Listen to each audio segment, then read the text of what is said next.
नमस्कार मॅडम. तुमचं खूप खूप स्वागत की आज तुम्ही या कार्यक्रमात आलात. तर काय सांगाल, एक मोठा विषय तुम्ही आमच्या समोर घेऊन आला आहात, तो म्हणजे पैसा.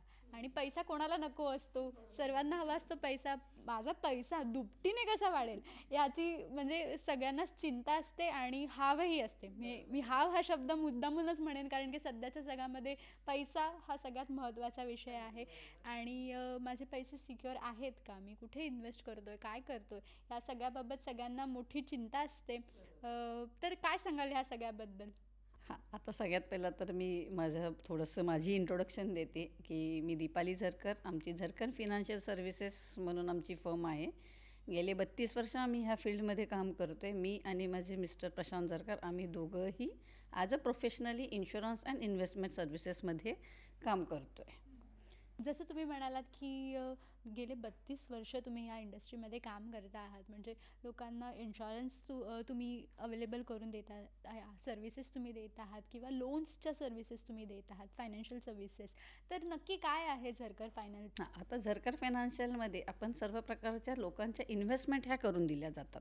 म्हणजे जसं जर उदाहरणार्थ दिलं तर इन्कम रिप्लेसमेंट किंवा असेट अलोकेशन किंवा चाइल्ड व्हॅक्सिनेशन किंवा retirement planning, virtual property planning, अशा वेगळ्या वेगळ्या प्रकारचे आमच्याकडे बरेचसे कन्सेप्ट आहेत.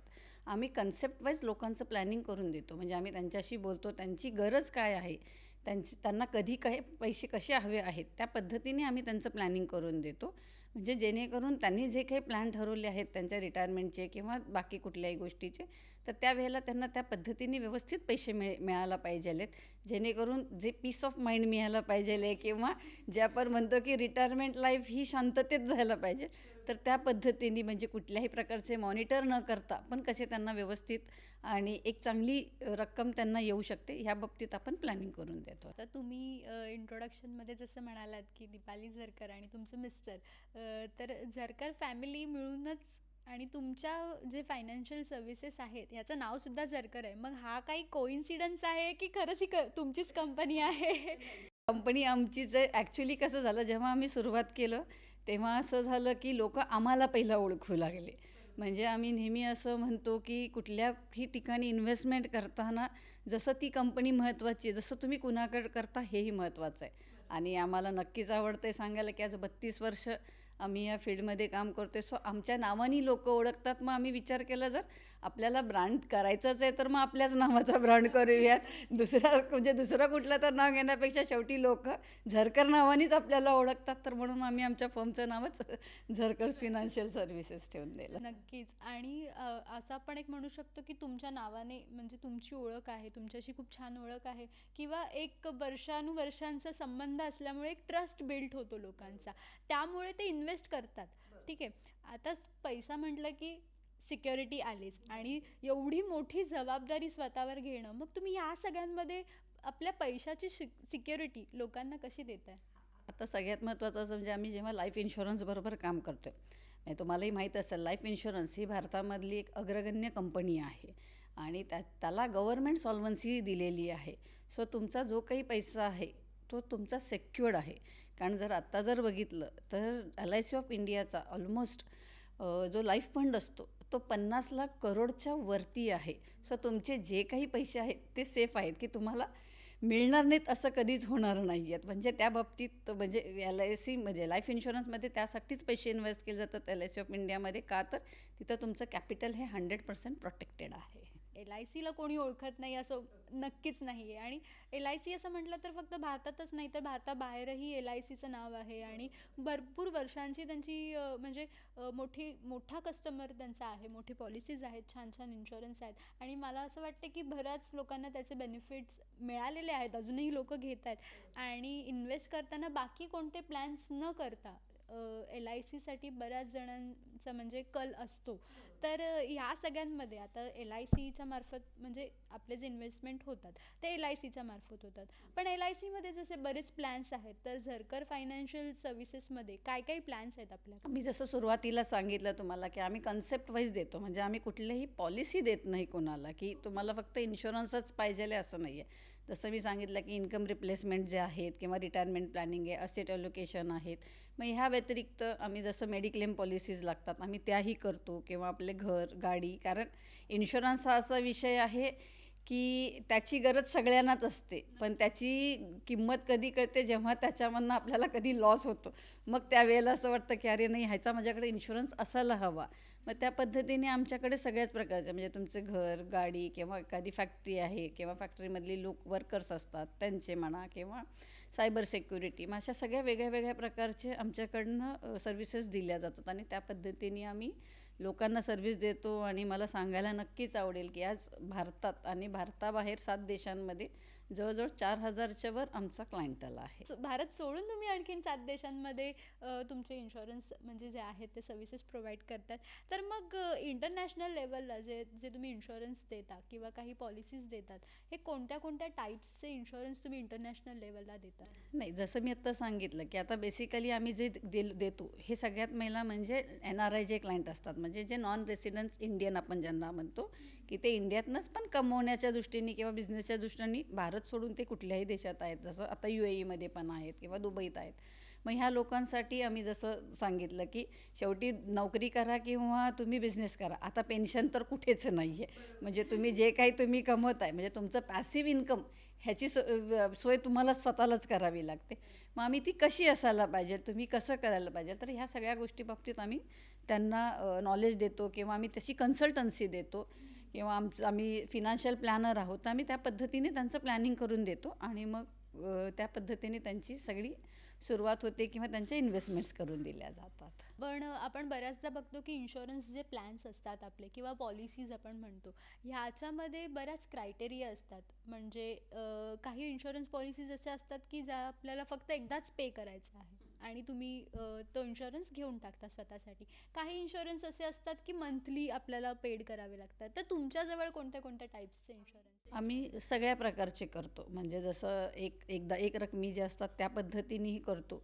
मंथली म्हणजे मंथली पण किंवा क्वार्टरली, हाफ इयरली ह्या पद्धतीनेही केल्या जातात. आणि आम्ही सर्व प्रकारचे म्हणजे इन्व्हेस्टमेंट्स करून देतो लोक. म्हणजे ज्या प्रकारे आपण आता ह्या वेगवेगळ्या इन्व्हेस्टमेंट करतोय, म्हणजे मंथली झालं, पिरियडिकली झालं किंवा वन टाइम इन्व्हेस्टमेंट, तर ह्याच्यामध्ये काही लेवल्स आहेत का की किती एखादी मर्यादा किंवा किती लिमिट्सपासून किती लिमिट्सपर्यंत आपण पैसे पेड करू? हां, आता ह्याच्यामध्ये कसं असतं की पैसे किती भरतो असं नसतं. मग कमीत कमी आपण जी अमाऊंट असते, म्हणजे पॉलिसीची जी अमाऊंट असते ते आपण 2 लाखापासून सुरू करू शकतो. ती त्याच्यावर कितीही देऊ शकतो, पण त्याच्यासाठी एलिजिबिलिटी बघितली जाते की आपलं खरंच तेवढं आपलं इन्कम आहे किंवा नाही आहे. आणि मग त्या पद्धतीनेच ठरवून, किंवा आम्ही फर्स्ट अंडररायटिंग करतो जेव्हा तुमचा डाटा येतो, आम्ही त्या पद्धतीने मग आम्ही ठरवतो की यांना किती इन्शुरन्स दिला गेला पाहिजे, किंवा यांच्याकडनं किती पद्धतीची इन्व्हेस्टमेंट ही करून घेतली पाहिजे. त्या पद्धतीने आम्ही ते प्रॉपर प्लॅनिंग करून देत असतो. आता मला एक खूप महत्त्वाचा म्हणजे एक आतुरतेने असा प्रश्न पडला आहे की तुम्ही 32 वर्षांपासून ह्या इंडस्ट्रीमध्ये आहात आणि ही सर्व्हिसेस तुम्ही देत आहेत, आणि तुम्ही म्हणालात की सुरुवातच आपली 2 लाखांपासून आहे आणि त्यापुढे कितीही म्हणजे मर्यादा नाही, तुम्ही कितीही जसं तुम्ही कम्फर्टेबल आहात किंवा तुम्ही त्या ब्रॅकेटमध्ये जर बसताय तर त्या हिशोबाने तुम्हाला इन्शुरन्स मिळतो. मग आतापर्यंत तुम्ही किती रकमेची, जास्तीत जास्त मोठ्या रकमेचे इन्शुरन्स तुम्ही घेतलेले आहेत? आता कसं आहे की आमच्या फील्डमध्ये असं होतं की आम्हाला काही गोष्टी डिक्लेअर करतात, म्हणजे आम्ही नावानिशी कोणाचं सांगू नाही शकत आहेत. पण तरीसुद्धा आमचं एक आहेत क्लायंट, त्यांचा आम्ही ऑलमोस्ट 10 करोडचा इन्शुरन्स आम्ही केलेला आहे की त्यांच्या फॅमिलीमध्ये सगळ्यांचा. तसं आम्ही त्यांचा 10 करोड, आणि ते आमच्याकडं म्हणजे आता ते इयरली त्यांची इन्व्हेस्टमेंट असते, आणि त्या पद्धतीने ते इयरली आमच्याकडे इन्व्हेस्ट करत आहेत. तसंच एक वेल नोन आर्किटेक्ट आहेत, त्यांचं आम्ही म्हणजे त्यांचं 3 करोडचं प्लॅनिंग होतं, पण समहाऊ ते आत्ता झालं नाही. आमची त्यांची एक रकमी जे असं म्हणतो तसं आम्ही त्यांची 1.5 करोडची इन्व्हेस्टमेंट केलेली आहे. आणि हे का करू शकलो, कारण त्यांना फक्त कॅपिटल प्रोटेक्शन हवं होतं. आणि त्यांना माहिती होतं की त्यांना सगळ्यात बाकी गोष्टींपेक्षा ही एकच संस्था असते की तिथं माझं कॅपिटल प्रोटेक्टेड राहू शकतं, आणि त्यासाठी त्यांनी आमच्याकडंच एवढी मोठी इन्व्हेस्टमेंट केली. म्हणजे हे जे मोठ्या मोठ्या लेवलचे पॉलिसीज आहेत, हे इंडिव्हिज्युअल पॉलिसीज असतात की काही कॉर्पोरेटसाठी पॉलिसीज आहेत या? नाही, आत्ता मी ज्या तुम्हाला सांगितल्या की जे एक रकमी किंवा जे 10 करोडची, ह्या इंडिव्हिज्युअल घेतलेल्या आहेत.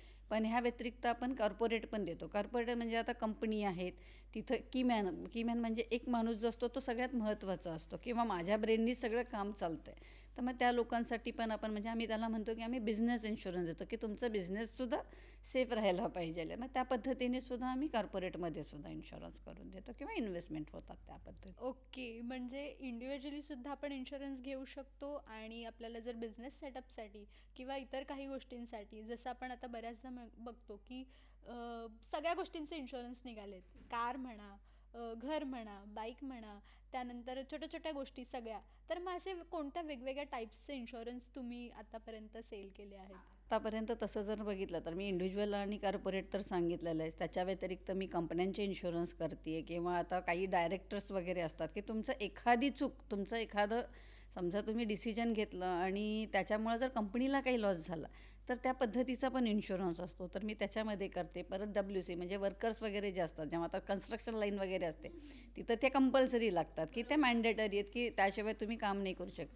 तर मग मी त्या पद्धतीचे सुद्धा इन्शुरन्स करून देते. किंवा सध्या सगळ्यात जो फोफाळलेला विषय आहे की सायबर सिक्युरिटी, की तुमच्या अकाउंटमधनं किंवा तुम्हाला सांगूत किंवा हॅक करून तुमच्याकडनं पैसे काही घेतले जातात, तर मग आपण त्या पद्धतीचे सुद्धा इन्शुरन्स करतो. आता ह्या मुद्द्याकडे मी येणारच होते, कारण मागच्याच एका पॉडकास्टमध्ये आमच्याजवळ सायबर सिक्युरिटी रिलेटेड एक गेस्ट आले होते. तर त्यांनी आम्हाला ह्याला इंट्रोड्यूस करून दिलं की आपला डाटा जो आहे हा सुरक्षित ठेवण्यासाठी सुद्धा इन्शुरन्स असतो. मग हा नक्की कसा वर्क करतो? आता कसं असतं की जेव्हा ह्या कंपन्या असतात, म्हणजे आपण काय म्हणतात इन्फॉर्मेशन टेक्नॉलॉजी, म्हणजे IT कंपन्यांमध्ये ह्या गोष्टी मोस्टली होतात, कारण त्यांचा डाटा हा सगळा त्यांच्या सिस्टीममध्येच असतो आणि सिस्टीम हॅक करून लोक तो डाटा रिकवर करतात किंवा मग तो डाटा परत देण्यासाठी म्हणजे अगदी बिटकॉईन्स किंवा अशा पद्धतीने त्यांना डिमांड केली जाते. मग तो जर आपण त्या कंपन्यांनी जर त्या पद्धतीचा इन्शुरन्स केला असेल तर इन्शुरन्स कंपनी त्याचा सगळा चेक करून जो काही आहे त्यांचा डाटा तो रिस्टोअर करण्यापर्यंतचा त्यांना जो काही खर्च आहे ते इन्शुरन्स कंपनी देते त्यांना. तर तुम्ही विषय काढलाच आहेत की बिटकॉईन आहे किंवा बरेच इन्व्हेस्टमेंट प्लॅन्स आपल्याकडे आहेत अवेलेबल. जसं म्हणू शकतो ट्रेडिंग करतात बरेच लोक, व्हर्च्युअली गोल्ड विकत घेतात. तर मग इन्शुरन्स घेणं योग्य आहे किंवा ह्याच्या कंपॅरिझनमध्ये म्हणजे बाकीच्या इन्व्हेस्टमेंट प्लॅन्स पासून इन्शुरन्स घेणं कसं वेगळं आहे? खूप सुंदर प्रश्न विचारला तुम्ही मला, कारण हा सगळ्यांना असं वाटतं की का करायला पाहिजे. पण मी जसं सुरुवातीलाच तुम्हाला म्हटलं की तुमचं कॅपिटल प्रोटेक्शन आहे का आणि तुम्हाला मिळणारे पैसे हे गॅरंटेड आहेत का. बरं, याला म्हणजे जेव्हा मी ज्या इन्व्हेस्टमेंट सांगते त्याच्यामध्ये तुम्हाला जी मिळणारी रक्कम आहे ती गॅरंटेड आहे आणि तुमचे जे पैसे इन्व्हेस्ट आहेत ते प्रोटेक्टेड आहेत. जशा बाकीच्या पण इन्व्हेस्टमेंटमध्ये आहे, पण शेवटी तिथं तुम्हाला मॉनिटर करावं लागतं. आणि सध्या सगळ्यात मोठा जर गोष्ट बघितली तर स्ट्रेस, कारण सध्या लोकांना इतका म्हणजे कामाचा तो ऑलरेडी, मग जर समजा उद्या फिनान्समध्ये त्यांनी इन्व्हेस्टमेंट केली आणि त्यांना स्वतःलाच बघायला लागतं अरे मी ट्रेडिंग केलं आहे पण आज मार्केट अप आहे का डाऊन आहे, म्हणजे मार्केट अप झालं तर की माझा BP सुद्धा चेंज होतो. आणि त्यामुळं आम्ही अशीही काही लोकांना बघितलं की ह्या ट्रेडिंग आणि ह्या गोष्टींमुळं आज त्यांना म्हणजे BP शुगरसारखे आजारसुद्धा लागलेले आहेत. मग शेवटी तुम्हाला इन्व्हेस्टमेंट पण हवी आणि तुम्हाला पीस ऑफ माइंड पण हवं आहे, तर मग ह्यासाठी ह्या गोष्टी केल्याच पाहिजे. कारण शेवटी हे आहे की तुमचं असेट अलोकेशन सगळ्यात महत्त्वाचं आहे. म्हणजे तुमच्या इन्व्हेस्टमेंटचा हा फिनान्शियल थंब रूल असतो. कोणतीही इन्व्हेस्टमेंट ह्या तुमच्या 3 बास्केटमध्ये होणं गरजेची असते. म्हणजे त्याला आम्ही असं म्हणतो की सेफ, मीडियम आणि हाय रिस्क. मग जर समजा तुमचं इन्कम 12 लाखापर्यंत असेल तर तुम्ही सगळ्यात पहिला सेफ इन्व्हेस्टमेंटमध्येच इन्व्हेस्टमेंट केली पाहिजे. 12 ते 24 आहे तर तुम्ही 50% सेफमध्ये आणि 50% मीडियममध्ये केलं पाहिजे. आणि 24 लाखाच्या पुढे जर तुमचं इन्कम आहे की तुम्हाला असं वाटतं की 1-2-4 लाख रुपये माझे गेले तरी मला काही फरक नाही पडत आहेत, तर त्या केसमध्ये मग तुम्ही 33% रेशो पाहिजे. म्हणजे 33% तुम्ही मीडियममध्ये, 33% तुम्ही सेफमध्ये आणि हाय रिस्कमध्ये जर इन्व्हेस्टमेंट केली तर मग तुम्हाला जो काही रेशो मिळणार आहे तो तुम्हाला परफेक्ट मिळतो. आणि आम्ही जेव्हा प्लॅनिंग करून देताना आम्ही तिन्ही पद्धतीने देतो आणि इन्शुरन्स हा सेफमध्ये जातो. सिक्युरिटी तर आहेच आपल्याकडे, पण तुम्हाला तो स्ट्रेसही नाही राहत आणि शिवाय मॉनिटर करायची गरज नाही आहे, म्हणजे रोज सकाळी की अरे मार्केटवरती गेलं, मार्केट डाऊन झालं, लाल रेषेमध्ये आलो की हिरव्या रेषेमध्ये आलो, म्हणजे इथे आपण हिरव्या रेषेतच राहणार, हे तुम्ही कॉन्फिडेंटली तुम्ही सांगू शकता. आता हे झालं नॉर्मल, म्हणजे बऱ्याच लोकांसाठी आपण असं म्हणू शकतो की हे अप्पर मिडल क्लास लोकांसाठी की बरेच ट्रेडिंग करतात. आणि सध्या तरी असं बघायला गेलं तर बरेच सर्वसामान्य लोक आहेत जे अजूनही असं विचार करतात की काय इन्व्हेस्ट करायचं. इथे आमचं रोजच्या जीवनामध्ये पण आमचे म्हणजे पैसे वाचवता येत नाहीत, किंवा एवढे पैसे आम्ही इन्व्हेस्ट, भले आम्हाला बऱ्याच तुम्ही गोष्टी समजावा की ह्या प्लॅन्स आहेत, हे आहेत, अशी सिक्युरिटीज आहेत, पण तरीही ते लोक झिजकतात की नको, पैसा खूप महत्त्वाचा आहे, त्यापेक्षा आम्ही बँकेत ठेवू, त्यापेक्षा आम्ही सोनं घेऊ, त्यापेक्षा आम्ही काहीतरी एफ डी किंवा रिकरिंगमध्ये हे पैसे टाकू, किंवा आम्ही बी सी करू, तर त्याच्यामध्ये आम्हाला पर्सेंटेज वाईज पैसे अधिक वाढवून वगैरे मिळतात. मग ह्या लोकांना तुम्ही काय सजेस्ट कराल की इन्शुरन्स इन्व्हेस्टमेंट करणं का गरजेचं आहे? कारण सगळ्यात महत्त्वाचं तेच आहे की कॅपिटल प्रोटेक्शन आहे तुम्हाला. आता जशा तुम्ही गोष्टी सांगितल्या, आता बँक एफ डी आता मी माझ्या क्लायंटचं उदाहरण देते, ज्यांनी 91-92मध्ये बँक इंटरेस्ट काय होता, तेव्हा ऑलमोस्ट 14% होता. आज बँक इंटरेस्ट काय आहे, 6%, म्हणजे 6%च्या आसपास आहेच आहे. हां हां हां, म्हणजे साधारण 6% ते वगैरेपर्यंत आहे आपल्या, जर आपण एफ डीजमध्ये वगैरे बघितला. आता शेवटी कसे जसे देश ग्रोईंग आता सगळ्या डेव्हलपिंग कंपन्या आहेत, जसा देश डेव्हलप होत जातो तसे तसे तुमचा इंटरेस्ट रेट हा कमी होत जातो. मग जेव्हा ज्या लोकांनी माझ्याकडे 1992मध्ये इन्व्हेस्टमेंट केली तेव्हा बँक रेट 14% होता आणि आमच्याकडे 12% होते, तर म्हणले 2% आम्हाला बँक जास्त देते. पण आज त्या लोक आम्हाला फोन करून विचारतात तसा प्लॅन आहे का, कारण आज त्या लोकांना 4 ते 6% मिळत आहेत, पण ज्यांनी आमच्याकडे इन्व्हेस्ट केलं त्यांना आम्ही आजही 12% पैसे देतोय. म्हणजे आपण एक असं म्हणतो की बँक जास्त ट्रस्टवर्दी आहे इतर पॉलिसीजपेक्षा, पण आता सध्या म्हणायला गेलं तर बँकही कधी काही होईल सांगता येत नाही, बँकही आता बंद पडतात. तर मग ह्या सिच्युएशनमध्ये इन्शुरन्स घेणं सुद्धा खूप सेफली, म्हणजे लोकांसाठी खूप जास्त सेफ्टीचं आहे, आणि एक श्युरिटीही त्यांना मिळते ह्याच्यामागून. प्लस त्यांना जे पर्सेंटेज तुम्ही कमिट करताय त्याच कमिटमेंटवरती राहून तुम्ही ते पैसे त्यांना रिटर्न. म्हणजे आम्ही जे काही सांगतोय तुम्हाला, आम्ही डिसेंट रिटर्न्स तर तुम्हाला नक्कीच देतोय. म्हणजे शेवटी मी सांगितलं ना की तुम्ही मार्केटमध्ये बघताय त्या पद्धतीने, शेवटी तुमचे गोल आहेत. तुम्हाला जर लॉंग टर्म गोल हवा आहे आणि तुम्हाला रिटायरमेंट प्लॅनिंग हवं आहे, जी तुम्हाला माहिती की तो तुमचा शुअर इव्हेंट आहे, तुमच्या लाईफमध्ये आज ना उद्या रिटायरमेंट ही येणारच आहे. मग रिटायरमेंटसाठी ज्या काही तुमच्या प्लॅनिंग्ज असतील त्या पद्धतीनेच तुमचे असायला पाहिजे आहेत. मग त्या पद्धतीने जर तुमची इन्व्हेस्टमेंट असेल तर तुम्हाला ते मिळणारी रक्कम पण तशीच मिळेल. म्हणजे त्याच्यामध्ये आम्ही असं म्हणतो की एक CDR फॉर्म्युला असतो. म्हणजे फॉर एक्झाम्पल समजा आपल्याला एक घर घ्यायचं आहे, तर आपण ते पहिला घर बघतो, आपल्याला घर आवडतं, मग आपली इन्व्हेस्टमेंट कितीची आहे आपण त्या पद्धतीने ठरवतो, मग आपण ते घर घ्यायचं ठरवतो.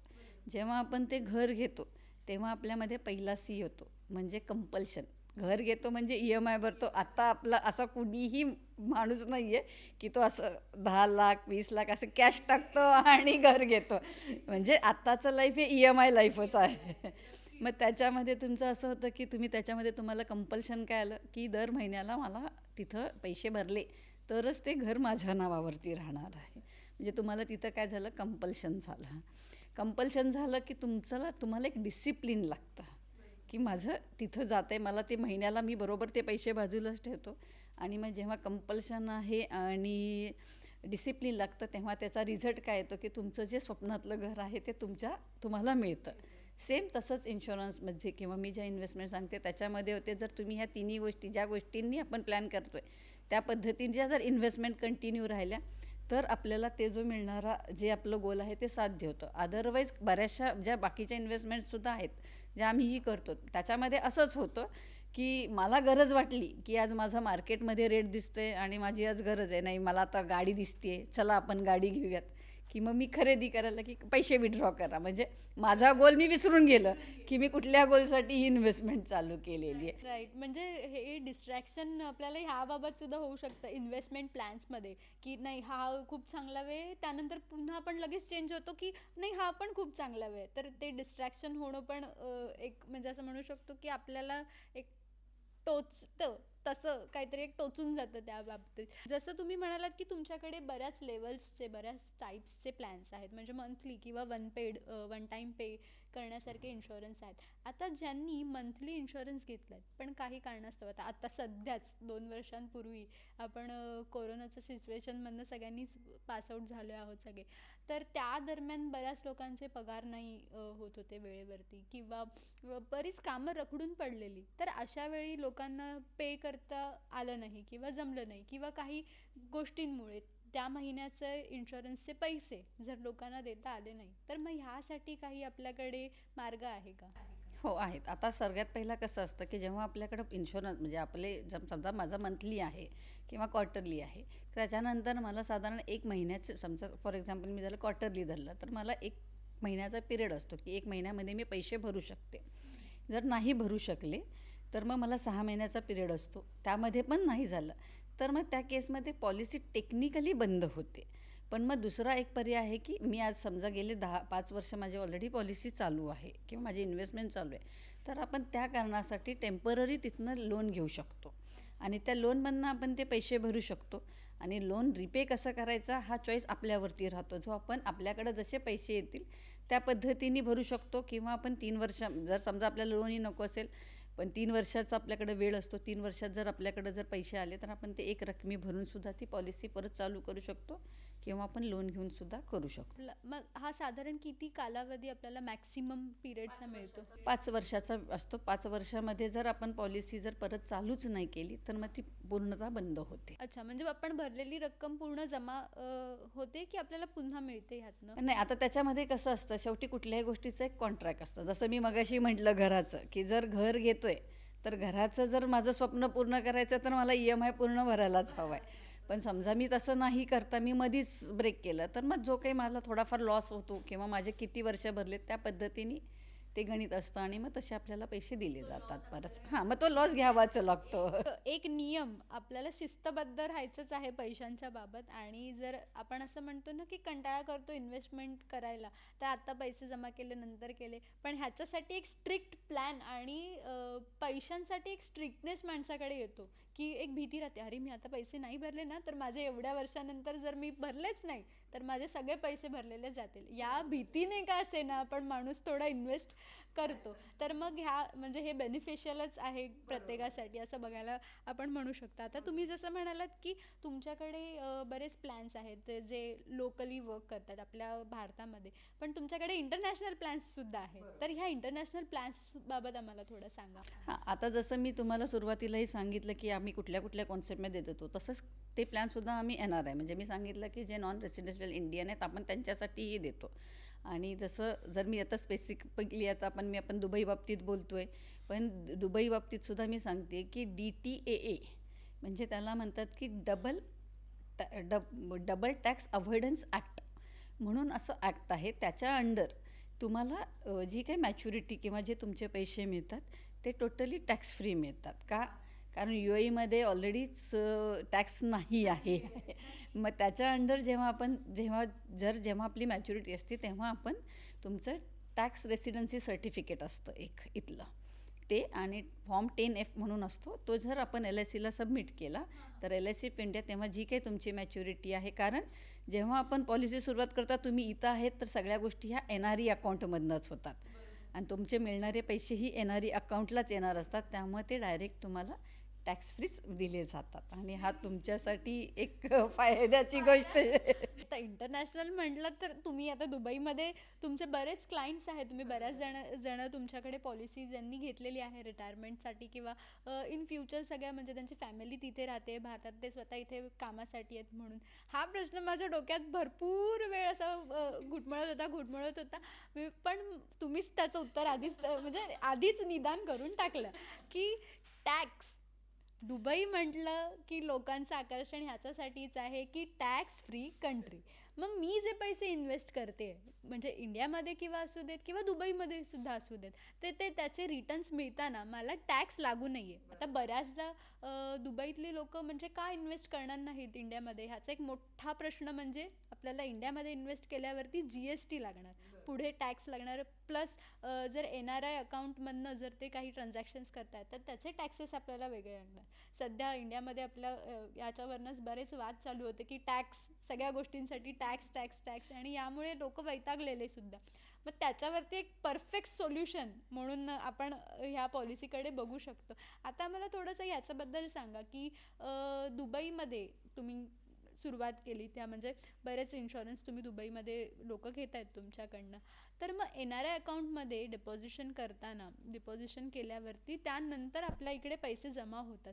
तर ही प्रोसेस कशी कशी चालते, आणि जर एखाद्या व्यक्तीला म्हणजे कोणी नवीन व्यक्ती आहे ज्यांना इन्शुरन्स घ्यायचा आहे इथून, तर डॉक्युमेंटेशन जे आपण करतो तर त्याच्यासाठी कोणते कोणते डॉक्युमेंट्स लागतात? आपला फिजिकल प्रेझेन्स तिकडे गरजेचा आहे का? प्रत्येक वेळेला तुम्हाला म्हणजे प्रत्येक गोष्टीची तुम्हाला इंडियातच येऊन करावं लागतो का? नाही. काही ठिकाणी तुम्हाला गरज असेल तर तेव्हा तुम्ही इंडियात असावे लागतात, तरच आपण देऊ शकतो. पण काही इन्व्हेस्टमेंट अशी आहे की आम्ही त्याला मेल ऑर्डर बिझनेस म्हणतो. म्हणजे तुम्ही इथे असाल तरी आमच्याकडनं मेलवरती तुम्हाला काही फॉर्म्स येतात, ते तुम्ही तसेच तिथनं तुम्ही आम्हाला पाठवता आणि त्या पद्धतीने तुमचे काही टेस्ट असतात ज्या ऑनलाईन असतात, त्या पद्धतीने तुमच्याशी जे आमचे सिनियर्स असतात ते बोलतात वगैरे, आणि तुम्ही इथून तुमचं ते इन्व्हेस्टमेंट केली जाते. आणि मेन म्हणजे ती तुमची NRE अकाउंटमधनं होते. म्हणजे तुम्ही ती इंडियन रुपीजमध्येच डायरेक्ट म्हणजे तुम्ही ते ऑनलाईनच पैसे पण तुम्ही ट्रान्सफर करता आणि तुम्हाला येणारे पैसेही ऑनलाईनच तुमच्या अकाउंटलाच येतात. म्हणजे मला दुबईमध्ये राहून मला जर इन्शुरन्स घ्यायचं आहे तर माझं इंडियामधल्या कोणत्याही बँकमध्ये NRI अकाउंट असणं गरजेचं आहे. त्यानंतर आपण ईमेलद्वारा तुम्ही मला फॉर्म्स शेअर करता.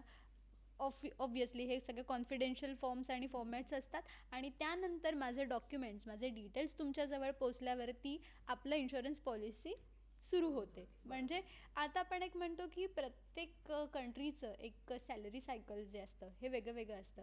तर त्या हिशोबाने तुम्ही काय इथल्या लोकांना की मुबलता देता की ह्या पिरियडमध्ये तुम्ही पे करू शकता किंवा ह्या पिरियड नंतरही पे करू शकता? नाही, रूल्स किंवा जे काही ते सगळ्यांसाठी सारखेच असतात. म्हणजे असं काही नाही की मी भारतामध्ये केल्या म्हणून गोष्टी वेगळ्या आहेत आणि मी NRI क्लायंट आहे किंवा त्या. तुम्हाला जी काही तुमची भरायची मुदत दिलेली आहे त्या मुदतीतच तुम्हाला पैसे भरावे लागतात. फक्त एवढाच फायदा आहे की तुम्हाला टॅक्स बेनिफिटचा जो आहे तो, आणि NRI असल्यामुळे म्हणजे आता तर तसंही GST कुठल्याच इन्शुरन्सवरती राहिला नाही आहे. सो GSTचा विषय तर येणाऱ्यांना तसाही नव्हता आणि आता तर कुणालाच राहिलेला नाही आहे. मग तो मेडिक्लेम पॉलिसी असून दे, पर्सनल ॲक्सिडेंटल पॉलिसी असून दे किंवा लाईफ इन्शुरन्स असून दे, कुठलंही इन्व्हेस्टमेंट असून दे, त्याला जर इंडिव्हिज्युअल केलं तर तुम्हाला 1 रुपयाचाही टॅक्स आता भरावा लागत नाही. खूप मोठा विचार आपण करतो की अरे मी तर आता इथे आहे, पण यानंतर माझी फॅमिली तिथे राहते, मग पुढचं मी कसं करणार किंवा माझं स्वतःसाठी मी कसं पुढे काय करू शकतो. तर ह्याच्यासाठी खूप चांगलं म्हणजे बेनिफिशियल प्लॅन आहे असं म्हणू शकतो. आता तुम्ही वेगवेगळे प्लॅन्स मेन्शन केलेत, वेगवेगळ्या पॉलिसीज आहेत, इन्शुरन्स आहेत. तर दुबईमध्ये जर मग बघायला गेलं तर ह्यांचे स्वतःच मेडिकल इन्शुरन्स आहेत आपले दुबईमध्ये, कारण की प्रत्येक जे कंपनीज आहेत ज्या त्यांच्या एम्प्लॉईजना त्यांच्याकडनंच मेडिकल इन्शुरन्स देतात किंवा प्रत्येकाच्या विजाच्या नुसार प्रत्येकाचा एक मेडिकल इन्शुरन्स इथे असतोच. तर आपल्या पॉलिसीमध्ये सुद्धा काही असं आहे का NRI लोकांसाठी मेडिकल इन्शुरन्स? हां, आता मेडिक्लेम इन्शुरन्सचा जर आपण बोलायला गेलो तर आपण त्यांना देऊ शकतो जर ते NRI आहेत. पण ती पॉलिसी ही भारतासाठीच उपयोगी पडते. म्हणजे समहाऊ कुठल्या कारणाने तुम्ही भारतात आला तर तुम्हाला भारतात उद्या जर कुठल्याही पद्धतीची हॉस्पिटलायझेशन झालं, कारण आता सध्या बघतोय की भारतामध्ये मेडिकल फॅसिलिटी ही जास्त चांगली मिळू लागली, त्यामुळे लोक भारतात येतात. म्हणजे पूर्वी जसं बाहेरच्या देशात जाऊन ऑपरेशन्स करू म्हणायचे, तसं आता म्हणतात की नाही, की आता माझे जे भारतातले पण क्लायंट आहेत त्यांना मी जर कधी त्यांना म्हटलं की मी तुम्हाला ग्लोबल कवर देऊ का, तर त्यांचं असं म्हणतात की नाही, भारतात एवढ्या चांगल्या सुविधा आहेत की आता आम्ही विचारच करत नाही की भारताबाहेर जाऊन काही सेवा घेऊयात. मग त्यामुळे आता बरेचसे लोक हे भारतात त्यांच्या ट्रीटमेंटसाठी येत आहेत. म्हणजे ते NRI असतात, ते येतात. आता जसं माझे क्लायंट आहेत की ते हाँगकाँगला सेटल असतात पण त्यांची फॅमिली मुंबईत असते. तर ते आत्ता ते आले होते मुंबईला, तर तेव्हा त्यांनी त्यांच्यासाठी माझ्याकडनं 1 करोडचा त्यांच्या वाईफसाठी इन्शुरन्स करून ठेवला.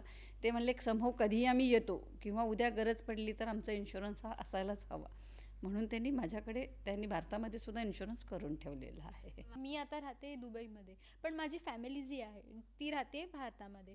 तर मग आमचा मिळून एकत्र म्हणजे मी आणि माझी फॅमिली, आमचा सगळ्यांचा मिळून एखादा फॅमिली इन्शुरन्स किंवा मेडिकल इन्शुरन्स आम्ही घेऊ शकतो. घेऊ शकता. कारण तुमचे पेरेंट्स म्हणा, तुमच्या फॅमिलीमध्ये जे कोणी आहेत ते भारतात आहेत, तर त्यांना तर तिथं गरज पडणारच इन्शुरन्सची. कारण सध्या आपण बघतोच आहे की दवाखान्यात जेव्हाही जातो तेव्हा पहिला प्रश्न हाच असतो की तुमचा इन्शुरन्स आहे का. मग त्या इन्शुरन्ससाठी, त्यामुळे इन्शुरन्स असणं ही गरजेचीच गोष्ट आहे. आता राहिला इन्शुरन्स हा विषय असा आहे की ती कुठलाही असं वस्तू किंवा हे नाही की दाखवू शकत नाही आहे.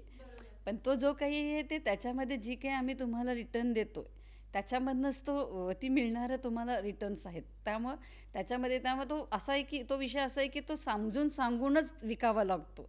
आणि ती सगळ्यात महत्त्वाची गरज आहे सध्या. म्हणजे जसं आपण म्हणतो अन्न वस्त्र निवारा, तसंच काळाबरोबर आता विमा असणं ही काळाची गरज झालेली आहे. गरज झालेलीच आहे. म्हणजे सांगता येत नाही की कारण कधी काही होऊ शकतं. आता जसं कोरोनाच्या दरम्यान तुम्ही बघितलंत की ट्रीटमेंटसाठी लोकांकडे पैसेच नव्हते की काय. बऱ्याच म्हणजे गव्हर्मेंटने आपल्याला सगळ्या सुविधा अवेलेबल करून दिल्यात. बऱ्याच जणांचे ट्रीटमेंट्स झाले.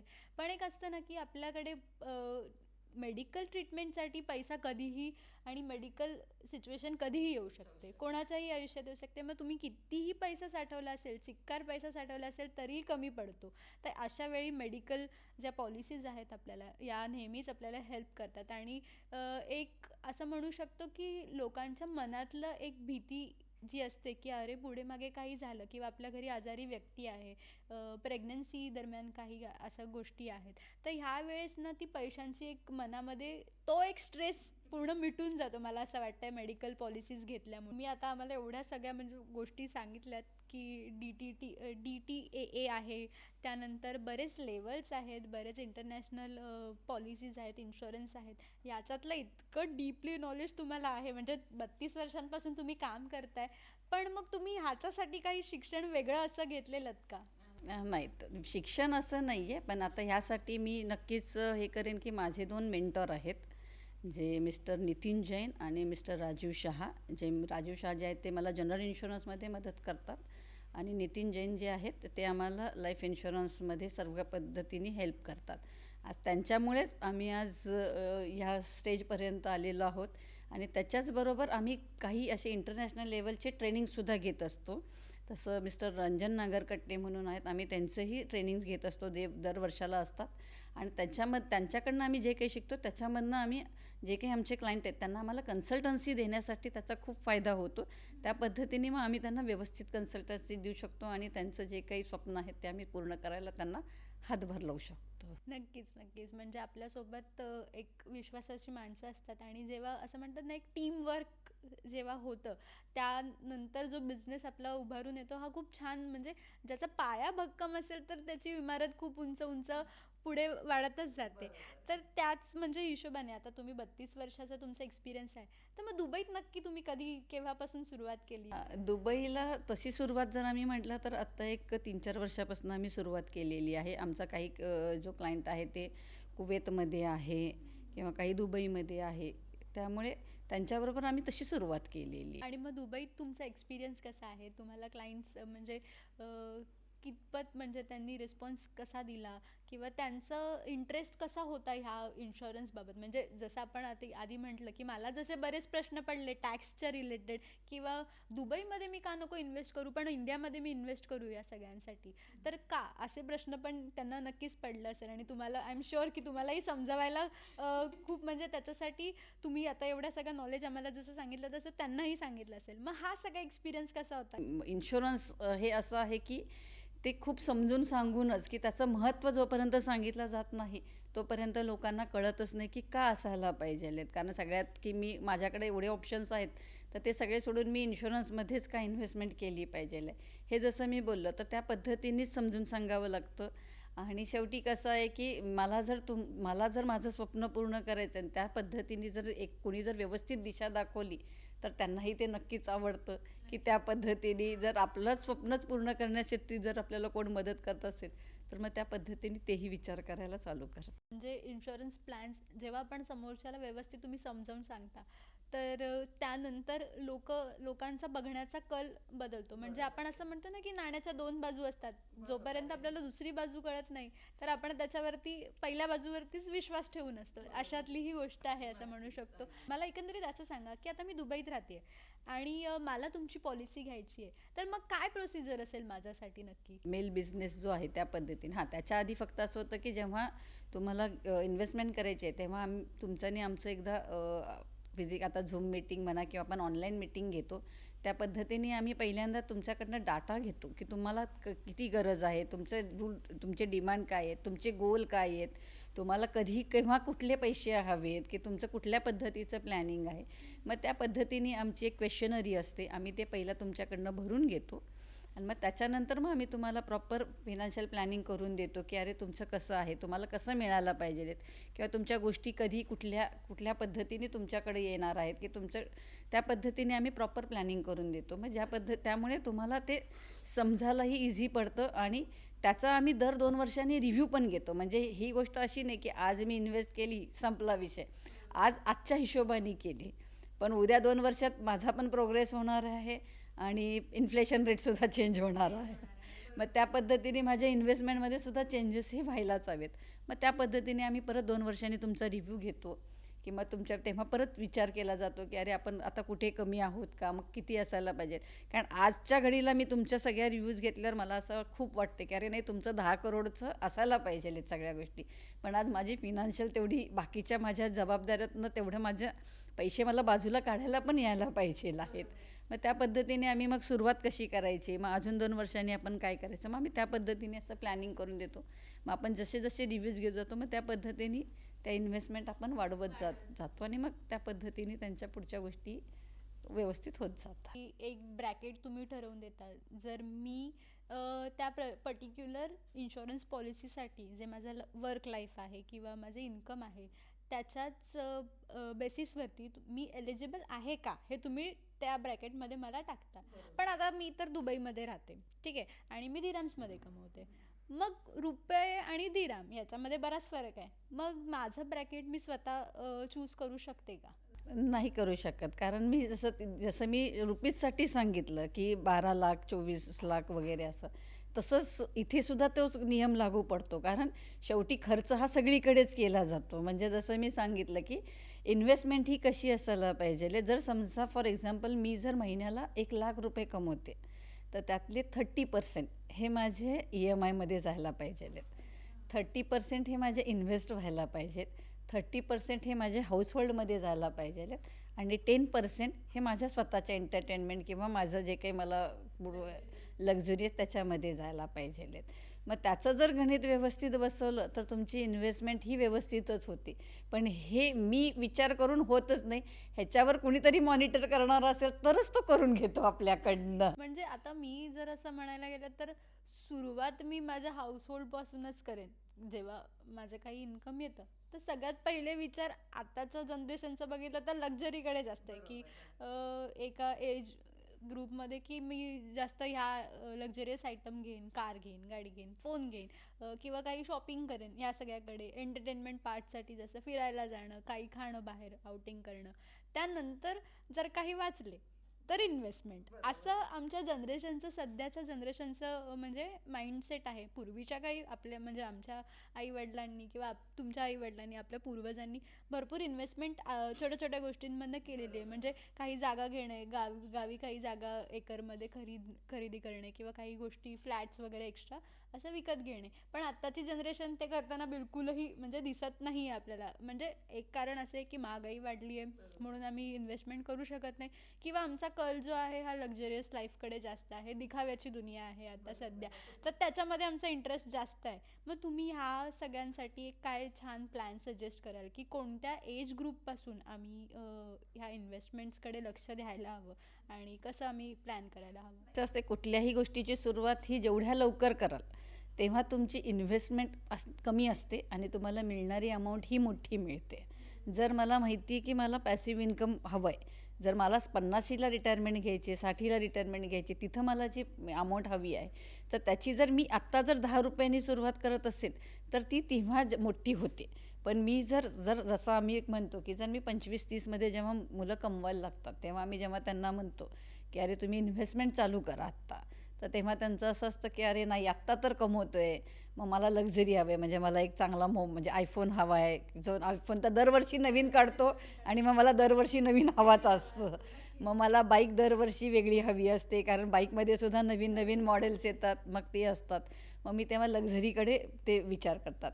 मग 30-35च्या ह्याच्यामध्ये जेव्हा आम्ही विचारतो त्यांना की अरे इन्व्हेस्टमेंट करावी आता सुरुवात करा, मग तेव्हा लग्न झालेलं असतं, फॅमिली असते, मग तेव्हा स्वतःचं घर असणं हे प्रत्येकाला असतं. मग घर आलं की गाडी आली, मग माझा रोजचाच खर्च मॅनेज होत नाही आहे, तर मी इन्व्हेस्टमेंट कधी करणार. 35 ते 45च्या दरम्यान त्यांची मुलं होतात, त्यांचे एज्युकेशन सुरू होतात आणि ते महत्त्वाचं असतं. म्हणजे मूल आहे तर त्याचं एज्युकेशन हे द्यायलाच पाहिजे. मग त्याच्या एज्युकेशनची तयारी असते. मग त्या एजमध्ये त्यांचं त्याच्याकडं सुरुवात असते. मग 45 नंतर त्यांना असं वाटतं की अरे मी खूप वर्ष, म्हणजे एवढी वर्ष मी काम केलं आणि आत्ता माझ्या अकाउंटमध्ये तसं बघितलं तर काहीच नाही आहे अजूनही. मग तेव्हा ते विचार करतात की अरे मला काहीतरी आता रिटायरमेंट पाहिजे, कारण आपल्याकडे सोशल सिक्युरिटी नाही आहे. सो आपण जो पैसा, म्हणजे पेन्शन तर बंदच झालेले आहेत, म्हणजे माझं इन्कम हे मीच ठेवायला पाहिजे. मग तेव्हा विचार करायला लागतात की अरे आता मी सुरुवात करू का. पण जेव्हा तुम्ही 10 रुपयांनी सुरुवात केल्यावर तुम्हाला जर 1 करोड मिळत होते, तर त्याच गोष्टीसाठी तुम्हाला 45 ते 50 रुपये भरून तुम्हाला ते 1 करोड मिळणार असतात. म्हणून कुठल्याही गोष्टीची सुरुवात मग ती थोड्यानी का होईना, पण जेवढ्या लवकर सुरुवात करू त्या पद्धतीने तुम्हाला मिळणारी अमाऊंट ही लाँग टर्ममध्ये व्यवस्थित मिळते. राईट. आणि जर इन केस म्हणजे आता हे झालं एका जनरेशनसाठी जे सध्या नुकतेच कमवायला लागलेत, किंवा जे आता सध्या आपण एक म्हणू शकतो ना की एक टीनेज वाईजच जातात. आता सध्या टीनेजमध्येच बरेच लोक जॉब करतात किंवा करतही नाहीत, काही फ्रीलॅन्सिंग जॉब वगैरे करतात, तर ह्या हिशोबाने ते म्हणजे सर्वाईव्ह करत असतात. पण जे ऑलरेडी पॅरेंट्स आहेत किंवा जे मॅरिड कपल्स आहेत, जे बेबी प्लॅन करणार आहेत इन फ्युचर, तर त्या बेबीसाठी ते काही पॉलिसीज आधीच प्लॅन करू शकतात. करू शकतात ना. जसं मी मगाशी म्हणलं की चाइल्ड वॅक्सिनेशन म्हटलं आम्ही, म्हणजे जेव्हा मूल येतं त्याला माहिती असतं की पहिल्या वर्षभरात त्याला हे इंजेक्शनं द्यायचेत, हे आपल्याला डॉक्टर सांगतात आणि आपण तसं देतो. त्याच पद्धतीने आहे की जर मूल आहे तर आपल्याला माहिती की 10वी शाळा आहे, 10वी नंतर त्याचं ग्रॅज्युएशन, म्हणजे 11वी-12वी हे 12वी नंतर त्याचं ग्रॅज्युएशन आहे, त्याच्यानंतर पोस्ट ग्रॅज्युएशन आहे आणि त्याचा जॉब आहे. आणि सध्या जर बघितलं तर नर्सरीची सुद्धा फी तेवढीच आहे जेवढ्यामध्ये पूर्वी पूर्ण शिक्षण व्हायचं. आता फक्त नर्सरीला पण तेवढी फी भरावी लागते. मग आपण त्या पद्धतीने, म्हणजे जर माझ्या वयाच्या 50ला मला जर मुलासाठी एज्युकेशन लोन घ्यावं लागलं, तर म्हणजे मी त्या वयामध्ये खरंच आहे का इलिजिबल ते परतफेड करण्यासाठी, किंवा म्हणजे मी माझ्या मुलाला शिकवणार आणि त्याला म्हणणार की तू कमवायला लागला की पहिला EMI भरायला चालू कर. मग त्याच दृष्टीने जर आपण सुरुवातीपासून जर त्याच्या एज्युकेशनसाठी सुद्धा मी थोडे थोडे पैसे बाजूला काढून ठेवले, कारण सध्या माहिती आहे 2 गोष्टी अशा आहेत, एज्युकेशन आणि मेडिकल, ह्याच्यामध्ये इन्फ्लेशन असं प्रचंड वाढलं आहे, म्हणजे 10-15% आता वाढलेलं आहे. म्हणजे ते असं नाही की भारतातच, तुम्ही भारतात किंवा भारताबाहेर कुठेही जाऊन बघा की जी शाळेचं एज्युकेशन पूर्वी 1 लाख रुपयामध्ये सगळं आयुष्यभराचं शिक्षण व्हायचं, तिथं आता मुलगा नर्सरीमध्ये किंवा, आणि त्यात असं असतं की माझा मुलगा हा चांगल्याच शाळेत झाला पाहिजे, असं प्रत्येक पेरेंट्सना वाटत असतं. हो, नक्कीच. म्हणजे एक वेल नोन शाळा, असं आपण पूर्वी असं म्हणायचो ना, की जो थप्पा आपल्या रिझल्ट्सवरती किंवा जे नाव लागतं, तर तेच पुढे कंटिन्यू होत राहतं, की "अरे, ह्या कॉलेजमध्ये नको ॲडमिशन घेऊ हां, कारण की जर तू इथे घेतलंस तर पुढे मग तुला प्रॉब्लेम येणार, मग तुला जॉबसुद्धा नाही मिळणार." असं करतात. तर ते आता शाळेपासूनच होतंय. आता सध्याच्या काळामध्ये जर आपण बघितलं, की लाईफ जे आहे ना, हे खूप स्लो, म्हणजे असं स्लो नाही, असं फास्टच चालू आहे. पण जे रेग्युलर आपण आपल्या लाईफमध्ये ज्या गोष्टी पूर्वी करायचो, म्हणजे पूर्वी 24शीतच सगळ्यांचे लग्न व्हायचे, बरोबर? आणि त्यानंतर मग पुढचं जे लाईफ सायकल चालायचं, ते खूप फास्ट होतं तसं बघायला गेलं तर, की मग लगेच मुलं, 30शीच्या आत मुलं. पण आता सध्याच्या म्हणजे जगामध्ये 30शी नंतर बरेच जण लग्न करतात किंवा त्यानंतर ते गोष्टी करतात किंवा मुलं आपण करतोय. तर त्यावेळेस ह्या प्लॅन्समध्ये काही म्हणजे आता चेंज होतो का? जर मी सुरुवात आत्ताच केली, जसं मी म्हटलं की 50शीला माझा मुलगा 15-16 वर्षाचा होतोय, तेव्हा मी त्याच्यासाठी लोन काढून मी भरू शकतो का? कारण शेवटी मुलाचं जबाबदारी ही आपली जबाबदारी. जसं मी सुरुवातीला की आपल्या आयुष्यातले 3 शुअर इव्हेंट असतात.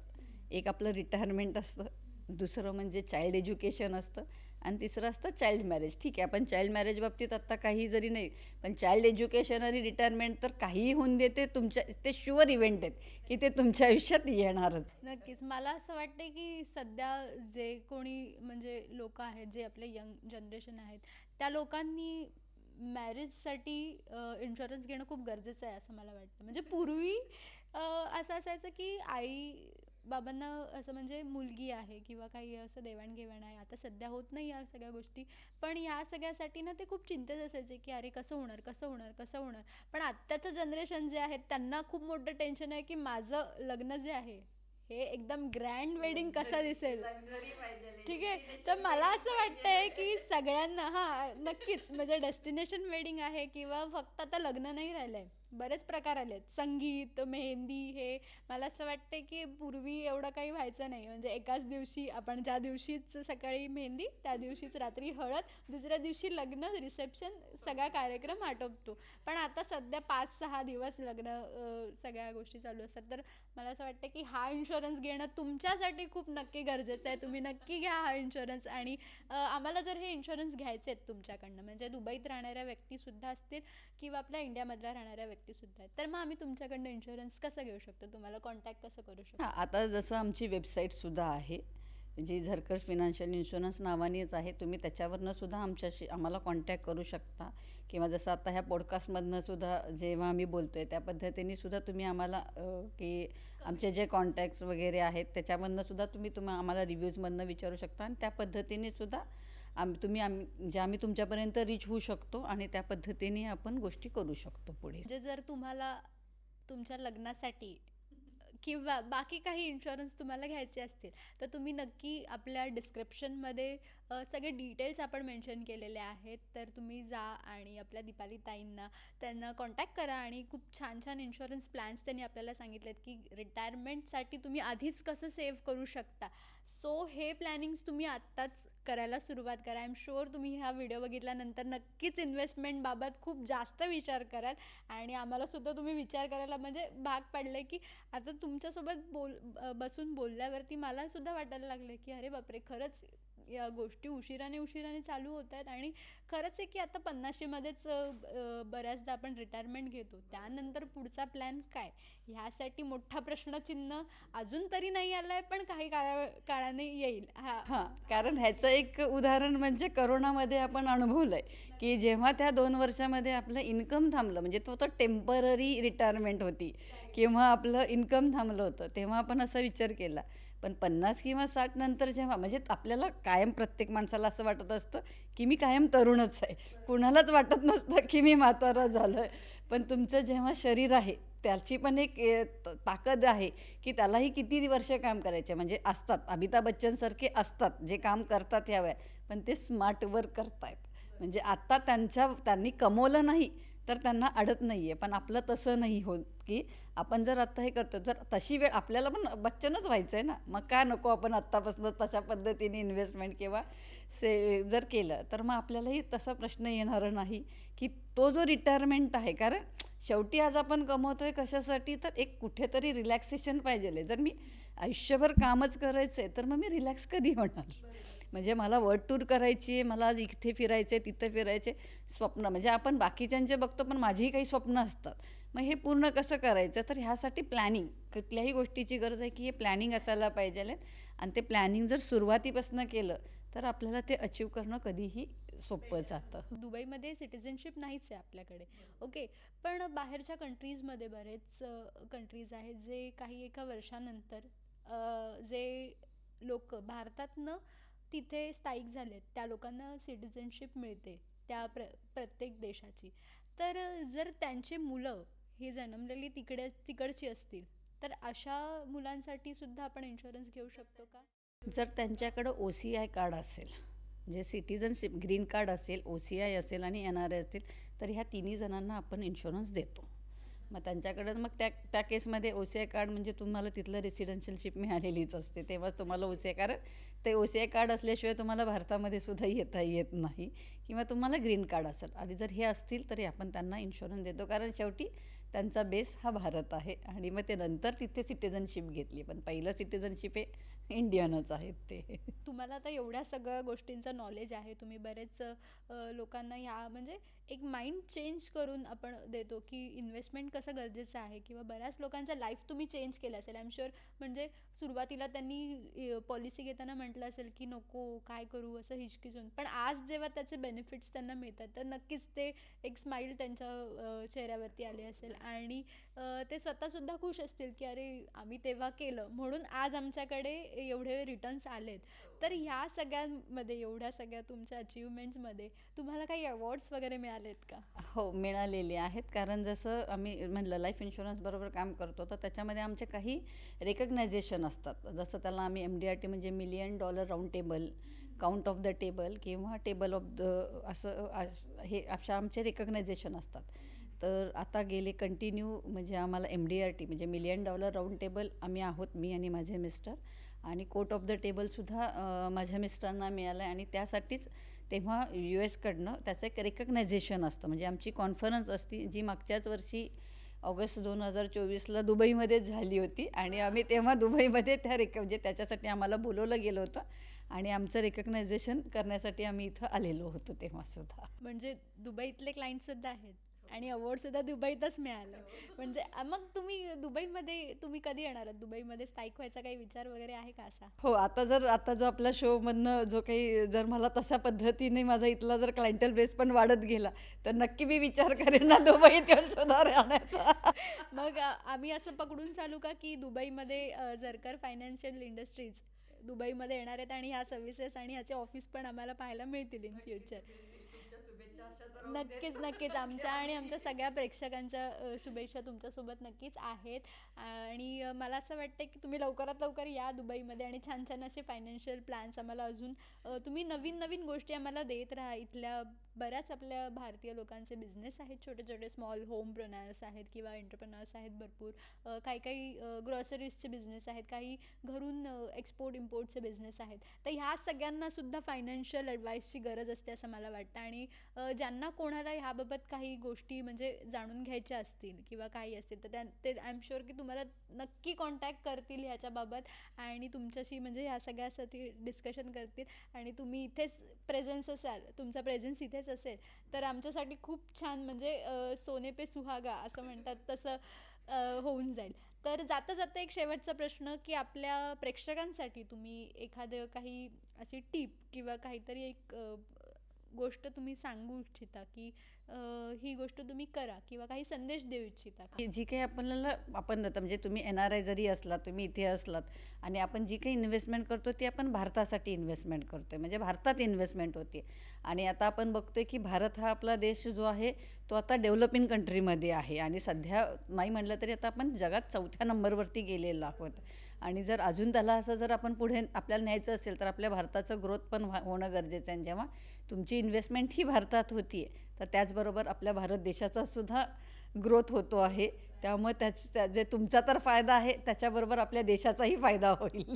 सध्या जे ब्रिक्स करन्सी वगैरे आहे तर ह्या सगळ्यामध्ये ह्याचा सुद्धा फायदा आपला कुठून आपण एक खारीचा वाटा असं म्हणू शकतो आणि तिथे आपला फायदा नक्कीच होईल. शेवटी आपण सगळे भारतीय पुन्हा आपण आपल्याच मातीकडे पुरत जातो. हे कर्मभूमी आणि ती जन्मभूमी आहे आणि आपण नेहमीच त्याच्याशी निगडीत राहू. तर खूप छान वाटलं तुम्ही आज या कार्यक्रमात आलात आणि आम्हाला एवढ्या छान छान फायनान्शियल टिप्स दिल्यात की इन्शुरन्स कसा महत्त्वाचा आहे आणि आयुष्यामध्ये आपण जे सध्या भरकटलोय या सगळ्या गोष्टींमुळे तर ते पुन्हा एकदा ट्रॅकवरती आपण कसं आणू शकतो, अजूनही वेळ गेलेली नाही. तर हे जे तुम्ही आम्हाला या पॉडकास्टमधनं सांगितलंय तर त्यासाठी तुमचे खूप खूप धन्यवाद आणि ह्या सर्व्हिसेससाठी सुद्धा तुमचे खूप खूप धन्यवाद. आमच्या शुभेच्छा तुमच्यासोबत नेहमीच आहेत आणि सदैव राहतील. तर मंडळी, आपण पुन्हा एकदा भेटूयात पुढच्या एका भागात ज्याचं नाव आहे दुबई डाग. ज्यातून आपण करणार आहोत दुबईतल्या आपल्या मराठी माणसांची विचारपूस आणि जाणून घेणार आहोत त्यांचे दुबईतले बिझनेस सेटअप आणि स्टार्टअप्स. त्याचसोबत आत्ताच्या काही भागांमध्ये आपण अशा व्यक्तिमत्वांना भेटतोय की ज्यांनी व्हर्च्युअली आपले बिझनेसेस दुबईमध्ये चालू केले आहेत. तर हे बिझनेसेस नक्की कोणते कोणते आहेत आणि त्यातून तुम्हाला कसा फायदा होणार आहे हे जाणून घेण्यासाठी नक्की पहा आपला पुढचा भाग दुबईला. धन्यवाद.